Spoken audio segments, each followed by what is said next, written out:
जानकी सदा करो कल्याण। सियावर राम जय जय राम मेरे प्रभु राम जय जय राम करो कल्याण जय जय राम। बोलो कार्तिक श्याम की जय, विष्णु भगवान की जय। 27वां अध्याय। आगे की कथा सुनाते हुए सूत जी ने कहा, हे ऋषियों, इस प्रकार वह राक्षस और पिशाचनी दोनों घूमते फिरते नर्मदा नदी के तट पर एक वट वृक्ष के नीचे आकर ठहरे। उस वट वृक्ष पर एक गुरु निंदक ब्रह्म राक्षस रहता था। उन दोनों को देखकर वह ब्रह्म राक्षस कहने लगा, अरे तुम कौन हो और किस पाप के कारण इस दशा को प्राप्त हुए हो। तब राक्षस रूपधारी राजा ने अपना तथा पिशाचनी का संपूर्ण वृत्तांत सुनाकर कहा कि अब आप अपना भी वृत्तांत सुनाइए। ब्रह्म राक्षस ने अपना वृत्तांत सुनाते हुए कहा, हे मित्र, बहुत समय पहले मैं मगध देश में प्रवीण सोमदत्त नाम वाला ब्राह्मण था। मैंने अपने को बड़ा भारी विद्वान और महान मानकर अभिमानवश गुरु का अपमान किया। उसी पाप के कारण मैं इस योनि को प्राप्त हुआ हूँ। इस जन्म में भूख से पीड़ित होकर मैंने अनेक ब्राह्मण खा डाले हैं। गुरु का अपमान करने से निश्चय ही ब्रह्म राक्षस की योनि प्राप्त होती है, यह बात मैंने भली भांति जान ली है। तब कलमाशपाद ने पूछा, हे मित्र, गुरु की कोटि में कौन कौन आते हैं, कृपया मुझे बतलाइए। ब्रह्म राक्षस ने कहा, वेदों को पढ़ाने तथा सुनाने वाला, वेदों तथा नीति शास्त्र की व्याख्या करने वाला, वेदों के संदेह को दूर करने वाला, भय निवारण करता, अन्नदाता, शिक्षा देने वाला, बुरे कार्यों से रोकने वाला, पिता, ससुर, मामा, बड़ा भाई, गर्भ से मरण पर्यंत तक 16 संस्कार कराने वाला तथा राजा को शास्त्रों ने गुरु कहा है, इसलिए इन सब की वंदना करनी चाहिए।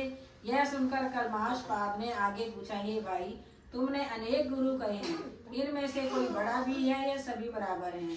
ब्रह्म राक्षस ने कहा, हे मित्र, यद्यपि हम राक्षस हैं और साथ ही भूख प्यास से दुखित भी हैं, परंतु क्योंकि गुरु महिमा के वर्णन से भी कल्याण होता है, इसलिए मैं इसका वर्णन करता हूँ।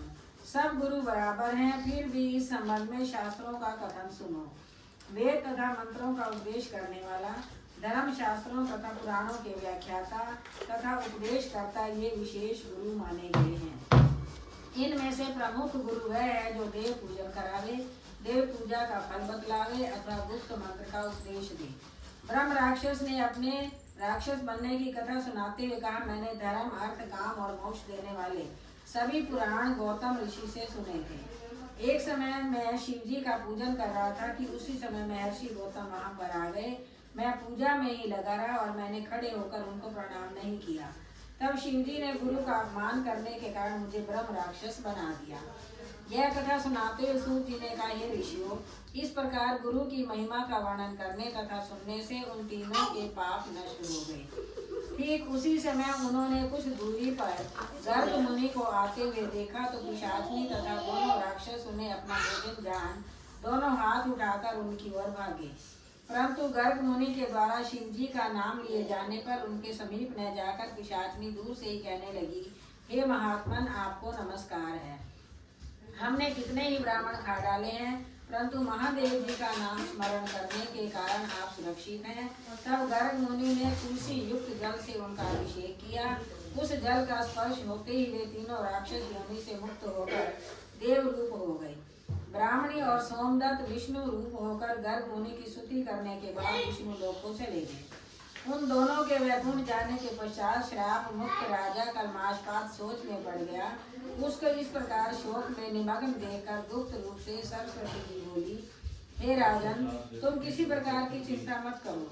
राज्य सुख भोगने के बाद अंत में तुम्हें भी विष्णु लोक की प्राप्ति होगी। इन वचनों को सुनकर राजा कलमाशपाद अत्यंत हर्षित हुआ। राजा ने अपने गुरु का स्मरण किया और गर्ग मुनि को प्रणाम करके गंगा जी की स्तुति की।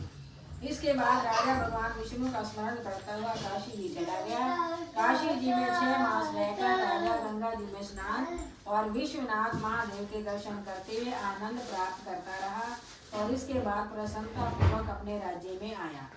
तब गुरु जी ने उसका अभिषेक कर उसे पुनः राजा बना दिया और वह अनेक वर्षों तक राज्य करने के बाद अंत में मोक्ष को प्राप्त हुआ। इस कथा को समाप्त करते हुए सूत जी ने ऋषियों से कहा, हे मुनियों, इसमें आश्चर्य जैसी कोई बात नहीं, भगवान का गुणगान करने तथा काशी का सेवन करने से मनुष्य को निश्चय ही मोक्ष की प्राप्ति होती है।